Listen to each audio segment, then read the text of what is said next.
Hello, KMMA Black Belt Leadership Tribe, friends, family, student. I'm very excited today because I have a very special guest with me, the great Shihan Ben Borton. And Ben, this is super fun because we kind of I took you for sushi or something, remember, and we kind of contrived that we would do this before you left for college. Uh, Sure.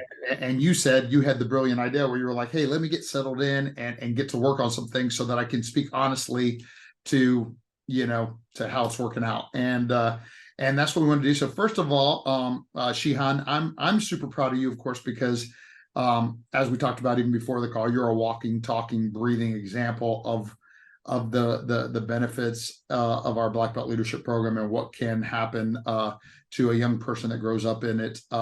And I'm super proud of you and grateful for you for that. So I want to certainly lead with that. And what I'm kind of hoping in this conversation is that you can inspire and motivate some other people, perhaps that are going to be going on a similar journey. So I will start by letting you introduce yourself a little bit, and just kind of you can talk about where you started and what happened and where you're at. Yes, sir. Yes, sir. So I am Shihan Ben. Hello, everybody. Starting out, I started as a 4-year-old where my parents put me into a class one day and I kind of stuck with it. Now, through all this training since then, I'm now currently in Waco, Texas at Baylor University studying to become um, a applied mathematics major for the Army, going and doing my service after that, as I'm currently in the ROTC program up here, training to become a soldier. Outstanding. Outstanding. And you're up there on a full ride scholarship. And to be honest, that was all of that was simply the pinnacle of kind of a long string of successes that you've been experiencing for several years now, Ben. Um, maybe we could start by you just kind of giving, and how old are you, by the way? Tell the audience. 18, everybody. I'm 18. 18, just starting life, but since you've been a 14-year-old sensei running around the dojo, and even before that, honestly, when you were like a 12-year-old, CIT helping around, people have always been surprised because you were so much more mature than your years and all of that. But so what I'd like you to do though is looking back, because the truth is, how many years is you were with us? 14 years. Just under 14 years, about 3.5. That's awesome. No, 13 and a half. There we go. 13 and a half years. Okay, that is awesome. Well, if you look back over that long experience, and you could draw from any of the time, from the time that you were just starting as a little ninja to the time that you got your first black belt, to your black belt path to mastery, which you were able to achieve before you left with your fourth degree black belt.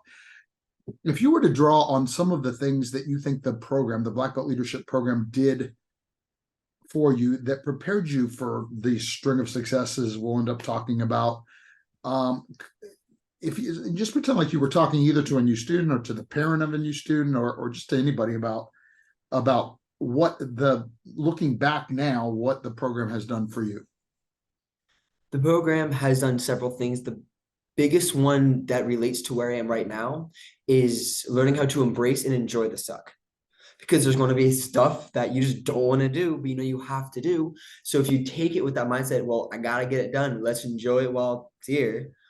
It gives you that motivation to do stuff and push through those uncomfortable times, especially for the black belt test. I've had to do 5 of them now. Every single time, there's times where I'm just giant cramps, massive pain, sore. But since I know the end product and I want the end product, I can push myself through all of it to achieve it, which is very crucial for college right now. As this week alone, I have 3 exams and next week I have 2. It's a lot of on your own studying and spending that time repeating math problems for my calc exam coming up actually tomorrow, just doing that and bracing the suck of now to endure the reward of getting the good grade later. That's amazing. That's Another big thing is my confidence. Big mm, thing that needs or addresses in college is confidence. A lot of times we have to talk to our professors and they're professors who've been doing this for years and years, and it can be really nerve-wracking, having the confidence to go up to them and ask them stuff, and going up and not being afraid to say, excuse me, professor, I'm having trouble and difficulty with this. Can you help me out?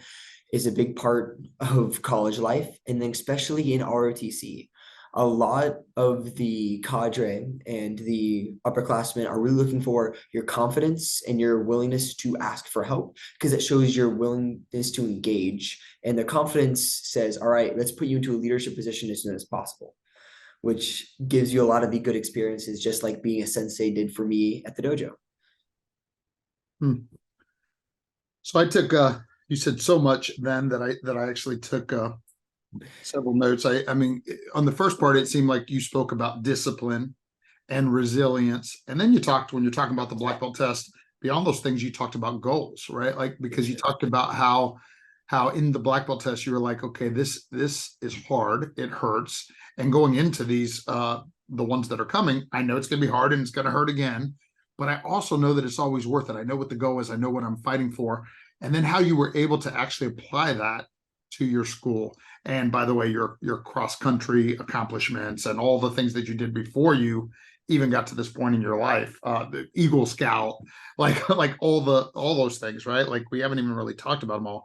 But then you talked about the confidence and communication, right? Because the confidence, for sure, like another one of our black belt superpowers. You talked about discipline and confidence and vision so far, but communication too, right? Because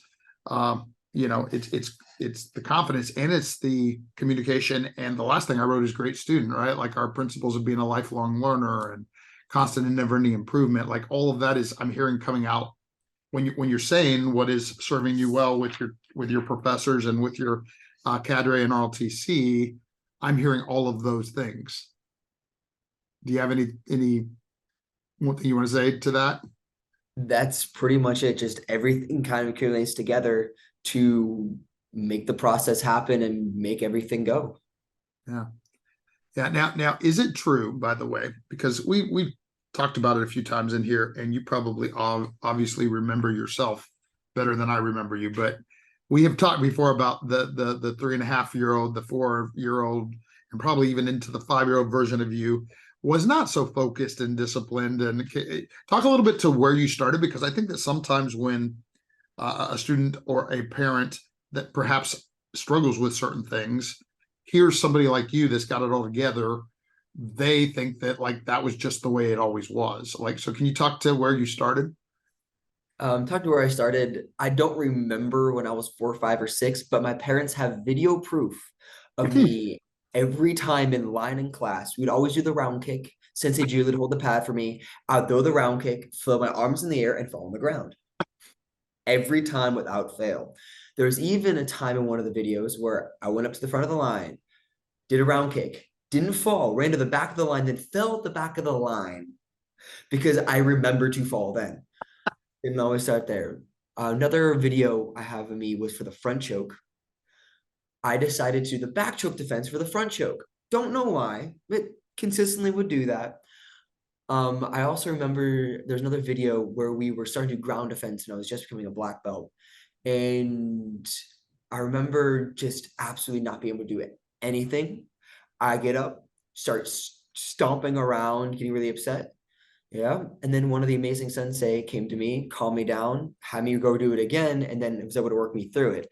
So it was a great moment for me of growth, but it's still a point of me having not being totally there yet where I am today. Awesome. That's awesome, because that one you just addressed which of course, some kind of crazy noise going on in the background. I don't know what it is, but the you addressed the emotional control aspect. I had forgot that. You did. You used to get really, really upset. You would get angry, and I think it was mostly angry at yourself, but it was just, you certainly did not have the mastery of your emotions that you now do. And talk about something that's really relevant for two of the things that you're doing. Number one, most people, when they think of the idea of being a math major in college, that is like scary enough. And then also you're training to be an officer. So gotta have the emotional control on both those fronts. because one's stressful and exhausting. The other one is making sure you're disciplined the entire time. And even when you're upset or someone says something that makes you mad, you got to stand there, say yes, sir, no, sir, yes, ma'am, no, ma'am, and then address it later when it's appropriate time.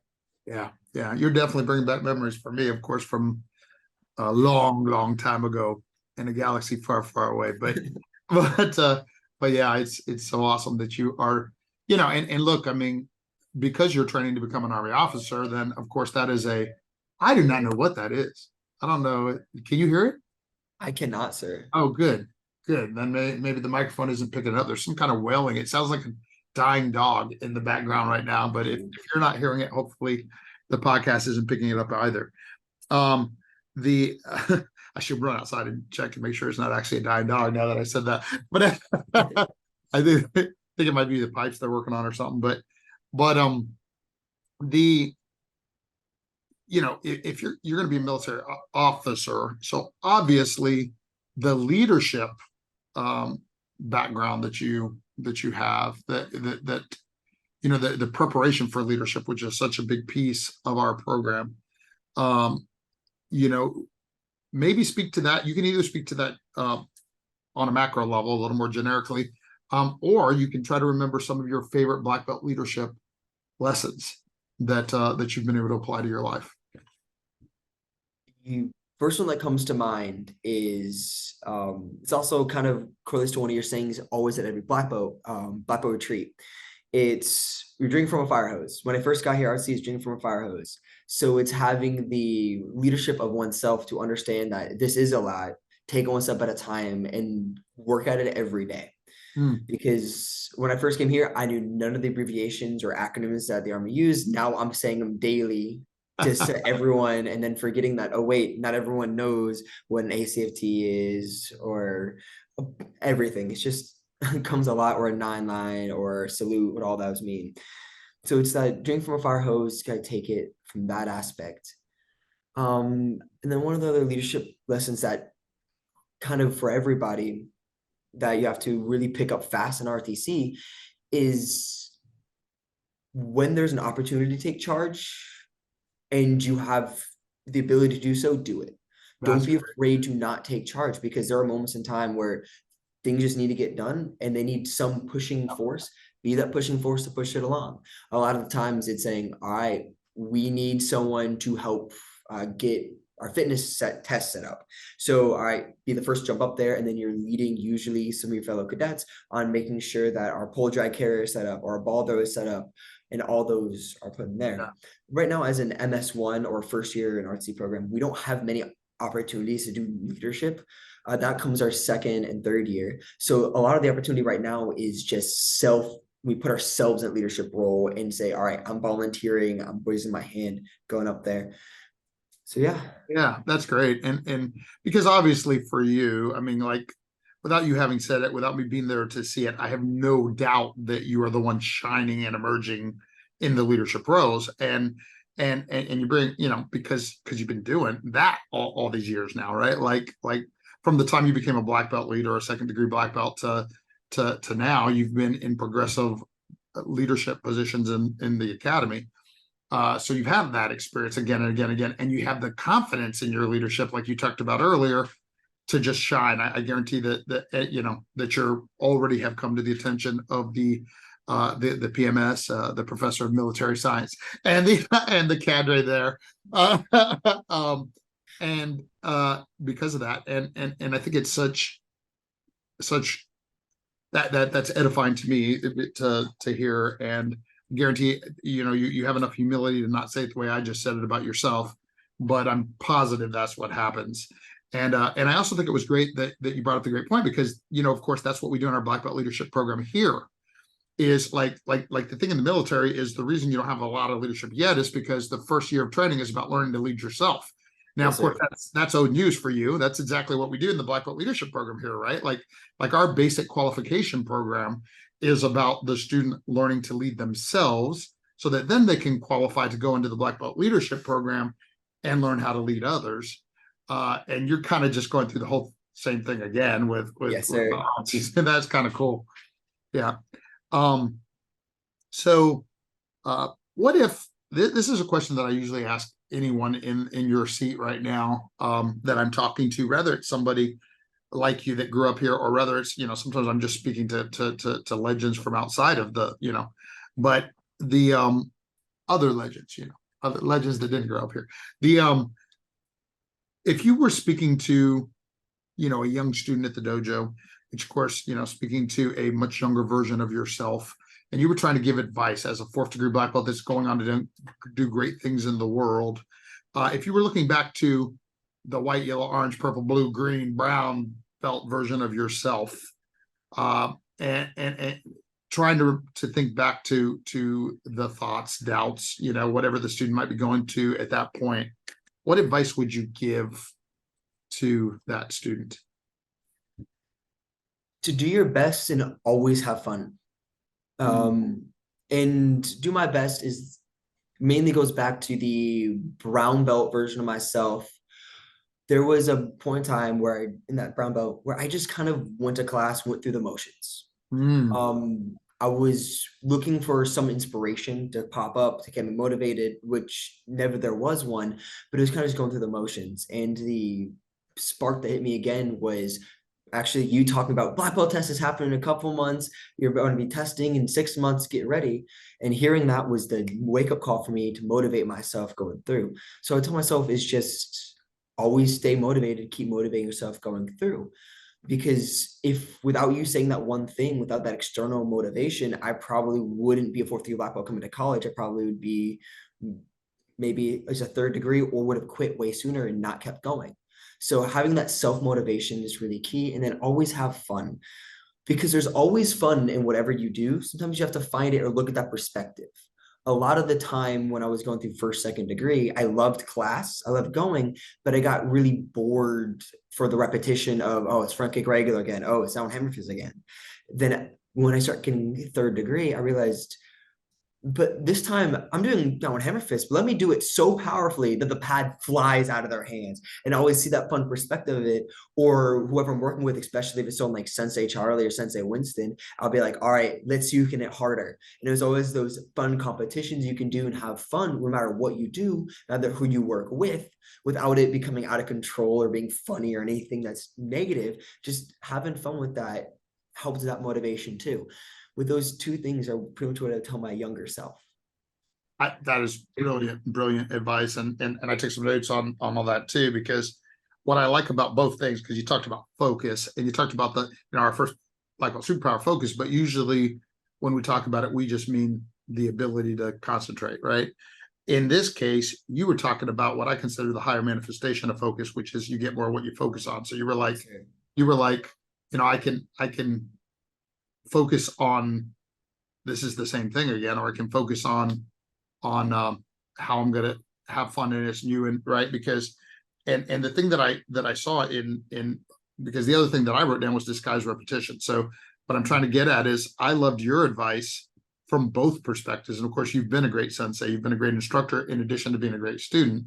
So I liked your advice for young instructors as well as for students, because for the student it is true, you cannot always be just looking to external motivation, like you said, but on the other hand, it's our job to help them learn how to succeed. So you also kind of spoke to some of the things we could do to do disguised repetition, because of course we know it takes 10,000 repetitions to become great at it, right? So but the point is that the average person will of course quit long before that, unless we can find the ways, if we're the instructor, we should be creating external motivation for the student. And you said something as simple as me just refocusing you on your goal of testing for black belt was the thing for you as a brown belt, right? Yes. But then there's also all the disguised repetition that you mentioned that you did yourself, right? Like that our sensei do a lot of, and it's just a great reminder to do more of. But then I love the fact that you said, you basically said to the student, and because look, quite frankly, in RLTC, they're not looking for disguised repetition for you. At this moment in time that you're off in college or in your math thing, they're like, oh, let's make this math study entertaining and exciting so the person won't quit, right? Like, so I love, go ahead and say what you were saying. I was like, not at all. It's literally saying, all right, here's 50 problems, do them, study for them, be ready for a test. That's kind of it. Yeah. So I love the fact that you talked about, and I hope certain parents will hear this, right? Like, you know, be, because I actually had and I hope I don't, if he's listening, I don't offend somebody, but I actually had a person come the other day and say, well, he's not coming to me and telling me it's time for class. He's not telling me he wants to practice. He's not, like, and it was like of an 8-year-old kid, right? Like, and they're expecting this really, really high level of internal intrinsic motivation for this 8-year-old kid. And look, here's the reality: 99 out of 100 people don't have that when they start, right? Like, you were talking to the fact that you were able to develop that over time, such that now you don't quit when they give you 50, what'd you say, 25, 50 math problems? 50 math problems. Yeah. And When they yeah, give it to you and say, go do that, you don't go, oh my God, this is hard and not exciting and I'm bored, so I'm gonna quit. Right? Like you do it because you understand, like you opened this thing with, that I have some place that I want to get to. And in order to get to that reward, I have to be willing to embrace the suck, is the way you said it. yes, Well, sir. the interesting thing is that for that beginning student, like when you were saying it, I was thinking about this kid that, you know, was leaving because of the fact that he's, well, the thing at the other end that we're promising is, look, if you stay long enough to become a black belt leader, you will have the intrinsic motivation, the internal motivation to accomplish whatever you want to accomplish in life. Like, how can you quit on that? Right? Yeah, it's you don't want to. When you said about advice for a younger self, I also thought of advice for my parents back then. And the Mm. one thing that came to my mind is progress happens daily, but not in a day. Because a great reminder for the parents as well, because their 8-year-old kid, once again, he doesn't have it now, but every day he's going to work closer and get closer to having that self-motivation, but also work closer, becoming a black belt and becoming a leader and excellent in everything he does. It's Mm. just that day-to-day process may seem small, but small can add up to a huge mountain. Oh, yeah, the law of the process. And like I said, you're a walking, talking example of it. Like, yeah, like, man, you know what we should do? Yeah, I wish we had done this now for years, but I want, and it would be in the hard to do, but it would be in the worth it. Can you imagine? Well, you said your parents do have it, like, but that's the exception to the rule. Because can you imagine that we should find some of those on videos? Can you imagine if you went and you took, like, you now, and you somehow had a video that showed you growing up in this dojo, right? Like, because it would show the metamorphosis, and like you said, the fact that, I think the problem with our society sometimes today, Ben, is that people think that it happens like on the Rocky movie, and they don't realize that on the movie there's a lot of time being compressed, right? Like, Yes, sir. and right, and it's like, of course, it has to happen over time for someone to truly, truly transform and become something great. It doesn't happen overnight. But when you look at you versus the 8-year-old version of yourself, I mean, and really, honestly, we could say when we look at you versus the 14-year-old version of yourself, versus the 12-year-old version of yourself, versus the 8-year-old version of yourself, versus the 4-year-old version of yourself, because you actually have been around all those years. Every 4 years, you know what? It's almost like the principle of compound interest, Yes. right? Because your growth every time you went through that evolution, like, it doubled more and more and more. It wasn't just small incremental improvement anymore. No. When you get to a point, the biggest point of growth I saw was when you're able to have that self-motivation, that self-confidence, both of those were like a switch in my head where I saw I want to improve in everything now. No matter how big or how small it was, it went from in school, I was taking good classes to me actively pursuing the AP classes and the super difficult ones that people are like, why are you taking them? I took them because I wanted that challenge. I wanted that growth. Even with cross country, it was doing the extra practices on the weekends, doing that extra gym workouts the coach sends down, saying not mandatory, do them when you can, stuff like that. It's taking on those extra things to make you improve in all aspects. Wow. Yeah. Yeah. Like the pursuit of excellence. Yes, once you get that, it's just compound because then it's a compound of martial arts, then it's compound here and there, but then they all lead to the growth of yourself, which then has how it really becomes compound. Exactly. The person, yes. The personal and professional and leadership growth as a part of you, as a like not. I wasn't now talking from an institutional perspective. I would say you, like you said, it goes from that. Oh man, it's that thing about the external to the internal again. Yes, sir. Right? Like it goes, it's in you now. You carry it with you for the rest of your. You're going to carry that with you as a lieutenant and a captain and a, however far you decide, you'll probably become a general. Yeah. So that's awesome. That is awesome. Unless like me, you decide to get out and do this or something, right? Like, but you'll go as far as you want in whatever you decide to. I have no doubt about that. So I don't know, I think that because I usually would say, give some advice to the black belt version of yourself, if you come as far as you. You may have already done that, but would there be anything else that you would say to, like, we have a bunch of people that are testing, either their candidates testing for their probationary black belt, or their probationary testing for their certified, or their certified testing for their second degree. And all of that is happening in our black belt retreat next weekend. What advice would you have for those people?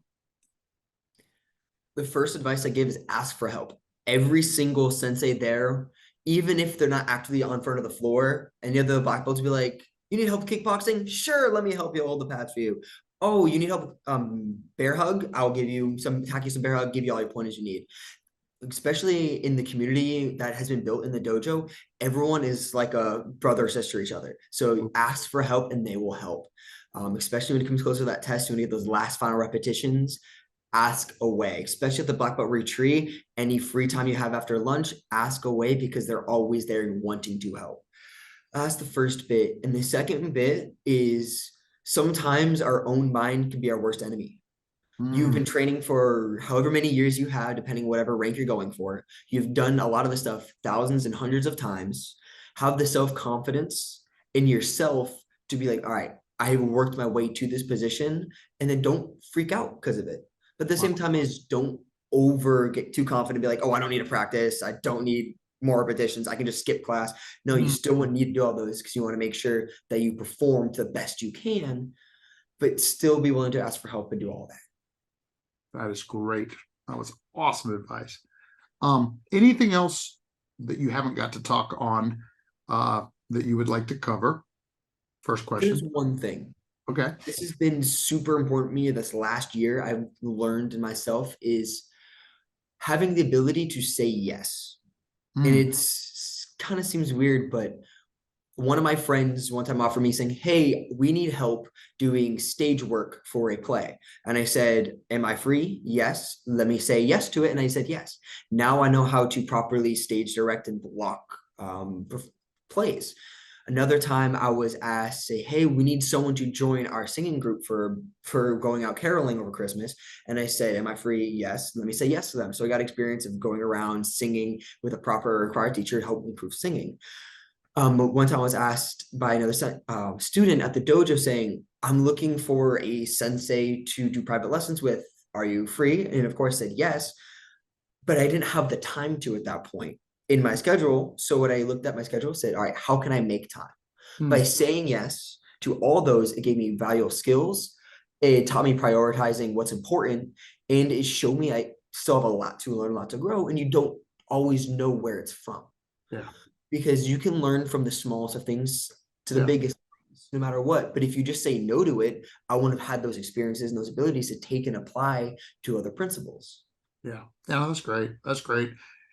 And I'm sure somebody that is a student of leadership material may be like, well, but there's another like leadership lesson that says you have to have the ability to say no, right? Like Steve Jobs says, I'm more proud of the things I said no to than the things I said yes to. But I think I think what I hear in what you're saying is you're talking about you were a 17-year-old kid. Yes, sir.